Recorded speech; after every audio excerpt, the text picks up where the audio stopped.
പത്മശ്രീ സരോജ് കുമാർ ഈ സിനിമയാണ് മോഹൻലാലിനെയും അതുപോലെ തന്നെ ശ്രീനിവാസിനെയും വലിയൊരു വഴക്കിന് ഇടം നൽകിയ സിനിമയാണത്. എന്നാൽ ആ സിനിമ ഒരുപാട് കഷ്ടപ്പെട്ടിട്ടാണ് ശ്രീനിവാസൻ എടുത്തതും. പകുതിക്ക് വെച്ച് ആ പടത്തിന് ഒരുപാട് ചിലവായി എന്ന് പറഞ്ഞ് പ്രൊഡ്യൂസറായിട്ട് വഴക്കായി. ആ പടം റിലീസ് ചെയ്യുന്ന സമയത്ത് റിലീസ് ചെയ്യാൻ പറ്റാണ്ടായി. ഒരുപാട് പ്രശ്നങ്ങളുണ്ടായി. ശ്രീനിവാസന് നല്ലൊരു സുഹൃത്ത് മോഹൻലാൽ അതും കൂടി നഷ്ടപ്പെട്ടു. ഉദയനാണ് താരത്തിൻ്റെ സെക്കൻഡ് പാർട്ടാണെന്ന് പറയുന്നത്. ഉദയനാണ് താരത്തിൽ തന്നെ മോഹൻലാലിന് ഒരുപാട് ഇഷ്ടപ്പെടാത്ത കുറേ ഡയലോഗുകളുണ്ടായത്. പക്ഷെ അതൊക്കെ ലാലേട്ടൻ പറഞ്ഞു. പക്ഷേ ഈ പടം വന്നപ്പോൾ ലാലേട്ടൻ്റെ അസ്ഥിമം കൊള്ളുന്ന കുറച്ച് കാര്യങ്ങളുണ്ടായിരുന്നു. എന്താണെന്ന് വെച്ചിട്ടുണ്ടെങ്കിൽ, ലാലേട്ടൻ കേണലാണ്.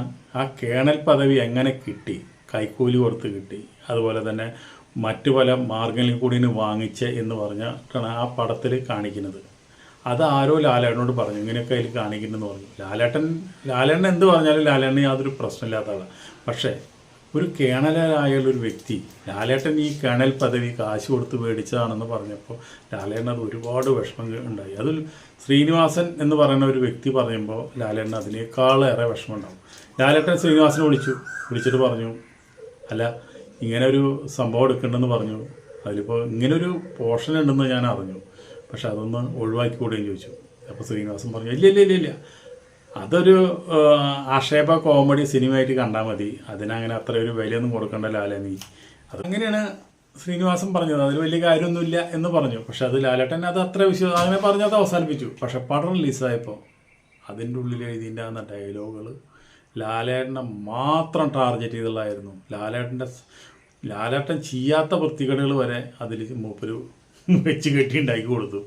അത് കണ്ടതോടുകൂടി ലാലേട്ടൻ ഒരുപാട് വിഷമമായി. ലാലേട്ടൻ പിന്നെ അന്നും മുതൽ ശ്രീനിവാസനായിട്ടുള്ള സകല ബന്ധം അവസാനിപ്പിച്ചു. സത്യൻ അന്തിക്കാട് വീണ്ടും വരെ തമ്മിൽ ഒരുമിച്ച് സിനിമ എടുക്കാനായിട്ട് ഒരുപാട് പരിശ്രമിച്ചു. പക്ഷേ മോഹൻലാൽ സമ്മതിച്ചില്ല.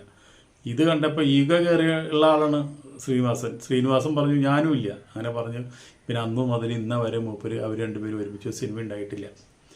ഏതോ ഒരു സിനിമയുടെ ഇടയിൽ ഉണ്ടായി. പക്ഷെ അത് അമ്മ പ്രോഗ്രാമിലെ മഴവിൽ മനോരമയിൽ വന്ന അമ്മ പ്രോഗ്രാമിൽ ശ്രീനിവാസൻ വന്നിട്ടുണ്ട്. അന്ന് അസുഖബാധിതനാണ്. അന്ന് ശ്രീനിവാസൻ സ്റ്റേജിൽ കയറി നമ്മുടെ മോഹൻലാൽ ഒരു ഉമ്മ കൊടുത്തു. അങ്ങനെ അവർ ആ പിണക്കം അതോടുകൂടി മാറ്റി. അങ്ങനെയാണ് ഇവർ തമ്മിലുള്ള എത്രയോ സിനിമകൾ നമുക്ക് കിട്ടേണ്ടതായിരുന്നു.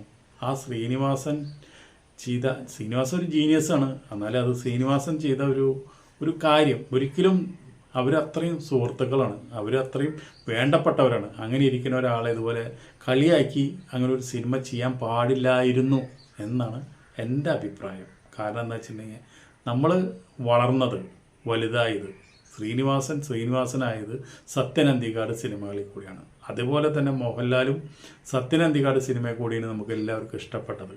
അതിൻ്റെ കഥ എഴുതുന്നതൊക്കെ സത്യൻ അന്തിക്കാടും ശ്രീനിവാസനും കൂടി ഒരുമിച്ചിരുന്നിട്ടാണ്. അവരത്രയും വലിയൊരു ആത്മബന്ധമാണ്, ഇത്രയും വലിയൊരു സുഹൃത്തുക്കളാണ്. ഇവരെ പടങ്ങളൊക്കെ മെഗാ ഹിറ്റാണ്. ദാസനും വിജയ് എന്ന് പറഞ്ഞാൽ നമ്മളിനി എത്ര കൊല്ലം കഴിഞ്ഞാൽ അവരെ പറഞ്ഞുകൊണ്ടിരിക്കും നമ്മൾ. അങ്ങനെ ഇരിക്കുന്ന ഒരു സുഹൃത്തിനെ കുറിച്ച് ഇങ്ങനെ ഇത്രയും ആക്ഷേപഹാസ്യമാണെങ്കിലും ഇത്രയും വൃത്തികെട്ട രീതിയിൽ ചിത്രീകരിക്കാനും, ഇതുപോലെ വൃത്തികെട്ട രീതിയിൽ ആൾക്കാർ കണ്ടാൽ ചിരിക്കും എന്നുള്ള നിലയിൽ വൃത്തികെട്ട രീതിയിൽ ശ്രീനിവാസൻ്റെ ജീവിതത്തിൽ ചെയ്ത ഏറ്റവും വലിയ തെറ്റാണെന്ന് ഞാൻ പറയും. അത് ചെയ്യാൻ പാടില്ലായിരുന്നു. അത് മോഹൻലാലിനെ വെച്ചിട്ട്. മോഹൻലാലിനെ അറിയാത്തവർ മോഹൻലാലിനെ കുറിച്ച് എന്ത് പറഞ്ഞാലും മോഹൻലാൽ അത് മൈൻഡ് ചെയ്യില്ല, തിരിഞ്ഞു നോക്കില്ല, അതിനൊരു മറുപടി പോലും പറയില്ല. പക്ഷെ സ്വന്തം ഇത്രയും സ്നേഹിക്കുന്ന ഒരു കൂട്ടുകാരൻ ഇത് പറഞ്ഞപ്പോൾ ലാലേട്ടൻ ഒരുപാട് വേദനിച്ചു, ഹൃദയത്തിൽ കൊണ്ടു. എന്നിട്ട് പോലും അദ്ദേഹത്തിൻ്റെ മരിച്ചപ്പോൾ അദ്ദേഹത്തിൻ്റെ തലക്കിലാമ്പാട്ട് വന്നിരുന്നിട്ട് ആരും കാണാതെ ലാലേട്ടൻ കരയുണ്ടായിരുന്നു. അതാണ് മോഹൻലാൽ. നമ്മുടെ ഏറ്റവും പ്രധാനം എന്ന് പറയുന്നത് നമ്മൾ എന്താവണം എന്നുള്ളത് നമ്മളാണ് തീരുമാനിക്കേണ്ടത്. ശ്രീനിവാസൻ എന്ന അച്ഛൻ എങ്ങനെയാണ് മക്കളോട്? അവര് രണ്ടുപേരും സിനിമയിൽ വരാൻ വേണ്ടിയിട്ട് ഒന്നും ഞാൻ ചെയ്തിട്ടില്ല. എൻ്റെ ഉദ്ദേശം അങ്ങനെ ആയിരുന്നില്ല. കാരണം നമ്മൾ എന്താവണം എന്ന് തീരുമാനിക്കുന്നത് നമ്മൾ തന്നെയാണ്. അപ്പോൾ ഒരു കാര്യം മാത്രം ഞാൻ ആഗ്രഹിച്ചു, അവർക്ക് അടിസ്ഥാനപരമായിട്ടുള്ള വിദ്യാഭ്യാസം ഉണ്ടാവണം. മറ്റുള്ള ആൾക്കാരുടെ മുമ്പിൽ ധൈര്യത്തോടെ നിൽക്കാൻ പറ്റുന്ന ഒരു വ്യക്തിത്വം ഉണ്ടാവാൻ വേണ്ടിയിട്ട് വിദ്യാഭ്യാസം ഗുണം ചെയ്യും.